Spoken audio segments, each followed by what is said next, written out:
No offense to Crypta, but I wanna go to sleep. No offense to anyone, but I just wanna sleep. I kinda just wanna crawl back in my bed right now, hang out with Chompy and dream of cows. Not my best intro. Good morning, sleepyheads of the internet, and welcome to a brand new episode of the Metal Meltdown. Today we are talking about the latest studio album from Crypta entitled Shades of Sorrow.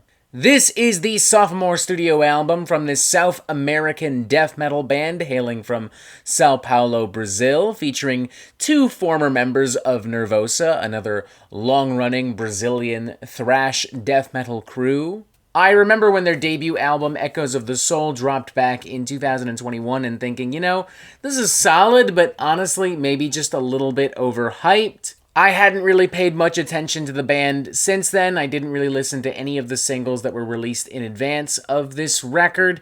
I went in kind of blind, kind of expecting it would be a very straightforward and, if we're being honest, generic death metal record. And to some extent, I'm not wrong. This is by no means the world's most imaginative, progressive, technical, world-bending, earth-shattering collection of death metal jams and tunery. But to the band's credit, they pull from a wide variety of influences, everything from the South American, Brazilian thrash and death metal scene, to the Floridian death metal scene, to the Swedish death metal scene, to the Polish death metal scene, to the kind of modern-day American death metal revival. Basically everything from Sepultura to Death to Morbid Angel to the Black Dahlia Murder. There are also a wide variety of different tricks and techniques, lots of different progressions, lots of different grooves and dynamics. It's dark and brutal and sinister, and also, quite often, it's very intelligent,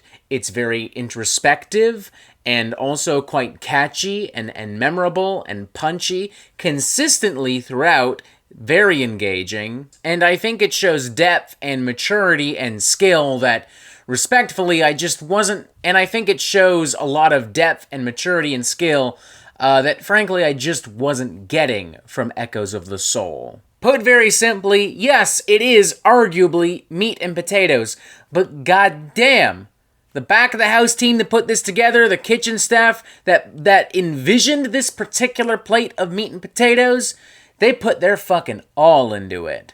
This ain't some old-ass meatloaf and a microwave baked potato. I feel like I'm in a cool, hip, sexy Brazilian steakhouse. The double whammy of The Aftermath and Dark Clouds kicks off this album on an equally urgent and moody note, with dark serenading keyboards and strings and delicately plucked guitars, contrasted with very ferocious, very angry, very malevolent death metal pounding.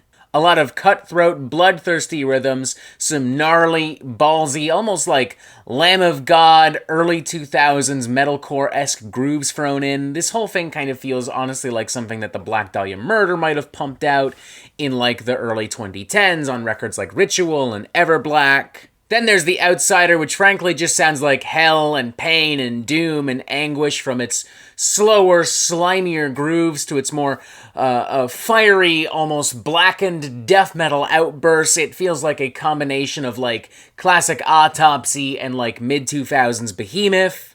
Then there's Agents of Chaos, which, aside from some more sinister sprinkles of classic death metal energy, totally embraces slow-churning, groovy death metal. There are some gnarly, chunky beatdowns that honestly wouldn't be out of place on a brutal death metal, deathcore kind of record. I'm even reminded of very early Suicide Silence, and the track even opens with an absolutely disgusting onslaught of slow churning, slimy, groovy shit that immediately brings to mind Where the Slime Live from Morbid Angel. And there are a lot of songs here that manage a striking, effective balance of the more melodic, technical, progressive, and brutal aspects of death.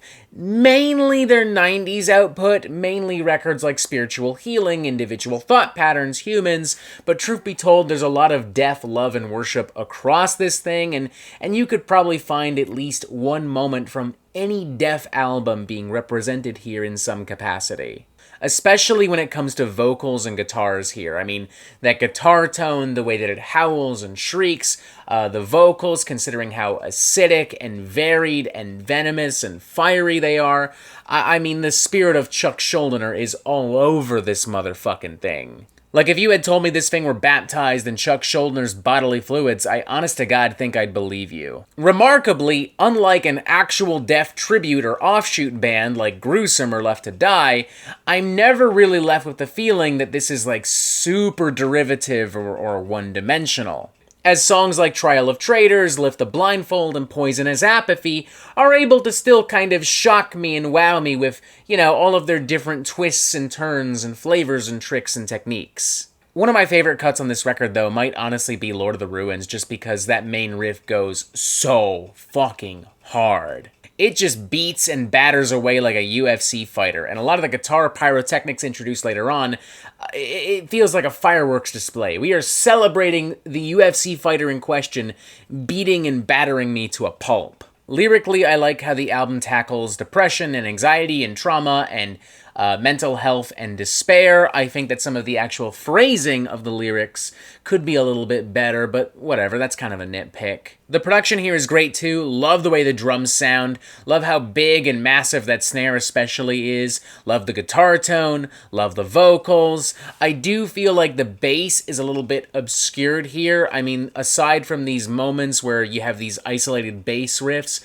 it does kind of feel like bass is just constantly poking its head out of the mud. But I mean, hey, it's metal. Bass being buried is hardly a new thing in this genre. I'm also not a big fan of tracks like The Limbo and The Closure, and I think y'all should already know why. It is well documented that I'm not a big fan of like instrumental, interluding, intro and outro cuts. I consistently feel as if they add unnecessary padding to an album, and Shades of Sorrow is no exception whatsoever. But hey, fuck it, they're short, and to their credit, they do match the overall vibe and mood of the album. So I'm feeling a semi-solid 4 to 5 on this one. I think it's great. I honestly was not expecting to like this as much as I do. It definitely occupies a territory similar to that of last year's Undef record, or even the most recent Outer Heaven, where it's like, yeah, all the primary ingredients you're pretty fucking familiar with by now, but, the execution and the way that it's been played and put together, it's totally their own. This actually has me genuinely excited to see where Crypta could be going in the future. Will they go into more melodic death metal territory or more technical and progressive death metal territory? Will they stick with the old school stuff? Will they go into more brutal death metal territory? Will they try to continue to mesh all of these at the same time and just continue to enhance each individual thing? I'm not sure. I feel like any of these routes or avenues is possible for Crypta at this point, and I'm genuinely excited to see that whole thing play out. Shades of Sorrow, 4 to 5, great record. Check it out. Have fun. I'm going to sleep now. And that is it for the Metal Meltdown. I'm not an expert, nor do I claim to be, so what do you think? Do you like this record? Do you not like this record? And what do you want to hear from me next? And thank you for watching. Make sure you press subscribe right here so you get updates on the Metal Meltdown fucking immediately. And as always, you have yourself a fantastic fucking day.